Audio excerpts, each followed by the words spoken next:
امیر المومنین حضرت عمر فاروق رضی اللہ تعالی عنہ کے دبدبہ و جلال کا یہ عالم تھا کہ ایران اور روم کی حکومتیں ان کا نام سن کر کانپ اٹھتی تھیں، لیکن رسول اللہ صلی اللہ علیہ وآلہ وسلم نے صحابہ کرام رضی اللہ تعالی عنہ کی جو جماعت چھوڑی، اس کی حق گوئی اور بے باکی کا یہ حال تھا کہ اگر صاحب جلال خلیفہ بھی کوئی بات حق کے خلاف سمجھتے تھے تو ان کو بھی برسر عام بلا خوف ٹوک دیتے تھے۔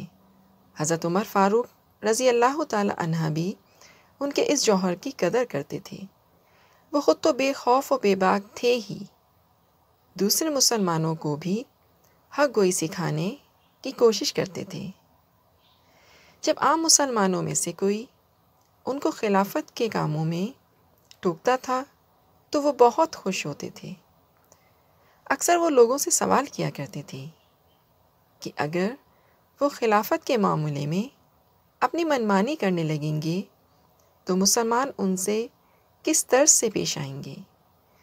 ایک مرتبہ وہ ممبر پر عام لوگوں سے خطاب کر رہے تھے، بیچ میں انہوں نے کسی بات پر سوال کیا، لوگوں، اگر میں دنیا کی طرف جھک جاؤں تو تم کیا کرو گے؟ ایک صحابی نے اپنی تلوار کی طرف اشارہ کر کے کہا، یہ تلوار آپ کا سر اڑا دے گی۔ حضرت عمر رضی اللہ تعالی عنہ نے ان کو آزمانے کے لیے سخت لہجے میں کہا، کیا تم کو معلوم نہیں تم کس سے بات کر رہے ہو؟ اس نے کہا، ہاں ہاں میں جانتا ہوں، امیر المومنین سے بات کر رہا ہوں۔ اگر وہ دنیا کی طرف جھکے تو یہ تلوار ان کی گردن اڑا دے گی۔